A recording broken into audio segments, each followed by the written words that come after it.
Every adoption story is different, but I know a lot of situations where a birth mom, birth parents choose the adoptive family a few months before the baby is born.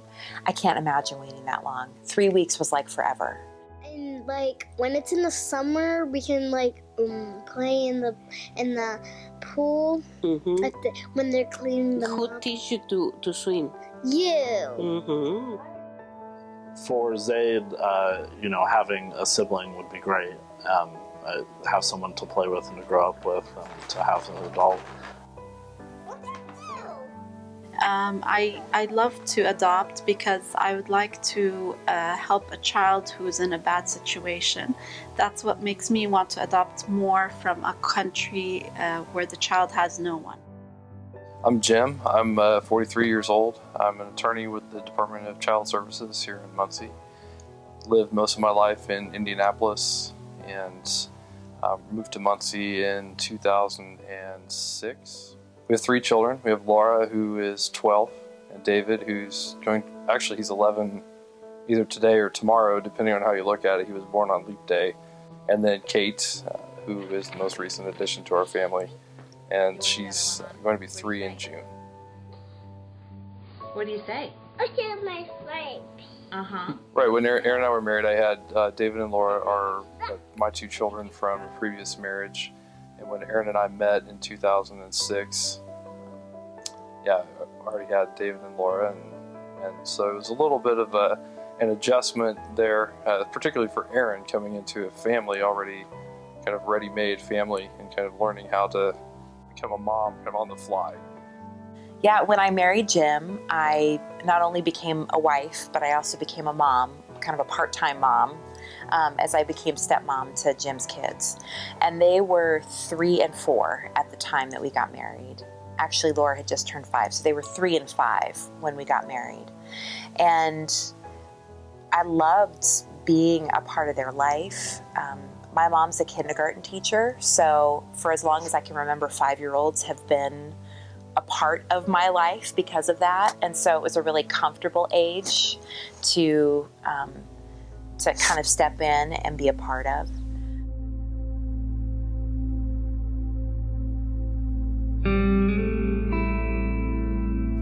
And at that time when we were dating, I didn't know if maybe being a stepmom to Laura and David would be enough, would kind of fill that desire to be a mom.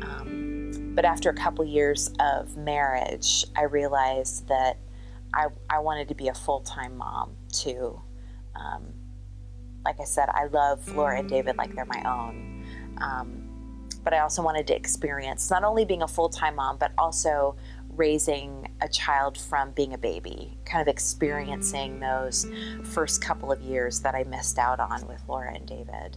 She's a stepmother. She's a great stepmother, but I think she got to the point where she felt like she wanted to have a baby and kind of go from there. So we started to really kind of think about, because I've had the vasectomy, the options as far as having that reversed and adoption, and if you do adoption, do you do international or do you try to stay domestic? And there are all kinds of, so we had all kinds of considerations at that point. I'm born and raised in Muncie, and I still work here. I married my wife about 10 years ago, and we had started to consider adoption. We haven't decided yet whether we want a second child yet, but adoption seems like the way we're leaning.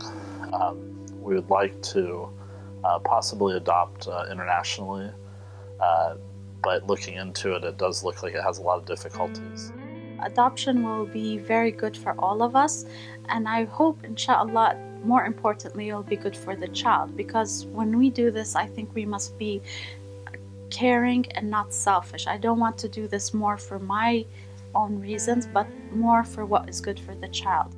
I started seeing all the examples in our Prophet, peace be upon him, and he said things like that the person who cares for an orphan and him are so close to paradise that he showed his fingers and showed how close. We'd even talked about, having a lot of our own children makes us feel like we're doing something maybe even selfish to not take on someone who's already there with a need. We become foster parents or moms 3 years ago. If you contemplate to become an adopted family, you need, or just a foster family, you have to be really, really sure because you get attached to the kids. The plan from the beginning, our plan was just to keep the kids safe in our home. My mom put me in a little school. You get so attached to them. When it's time to take them back to their parents, it hurts. It's really, it's like your child.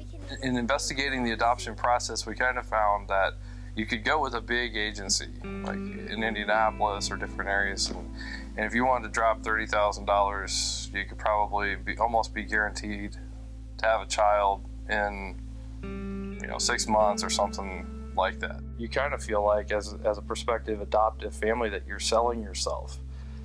Aaron put together this really great,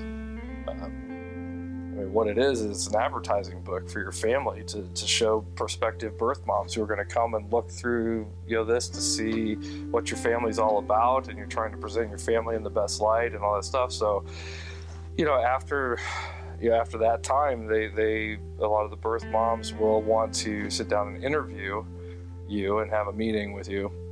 And so there was one time where we were being considered by a birth mom, and she was trying to decide between us and another family, and actually what she ended up doing is deciding to keep the baby, which is great. And, that's where babies belong, actually. The further along you get in the adoption process, the harder it is the harder you fall. Right when I got that phone call, I remember where I was. We were at the ball fields. Dave was playing a game. Jim was coaching. I remember exactly where it was. And from that moment, as a potential adoptive parent, you're wanting to enjoy the moment of possibility, but you're also wanting to make sure that you don't get too excited because there are no guarantees. We were so excited to hear later that day that she had chosen us. But again, you want to be excited, but you also don't want to be too excited. And then afterwards, we had agreed to meet with the birth mother every 6 months to let her visit with Kate, and also to provide her with a monthly update. When we got to the hospital, when we heard that she was born, and got to the hospital about 3 hours after she was born, we met her, and I was all in. There was no more holding back. I considered her my daughter. I loved her. And Jim felt all of those things too, but he told me afterwards that he really wanted those papers to be signed. It was really hard to be 100% overjoyed until paperwork was done.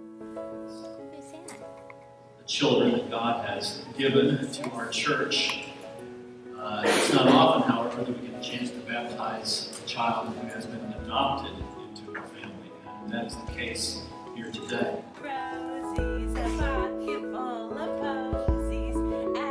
And David and Laura have been fantastic they're just like integrating Kate into our family. I'm going to kind of give credit to Erin because she was all about it. It was her first time. She wanted to do a lot of the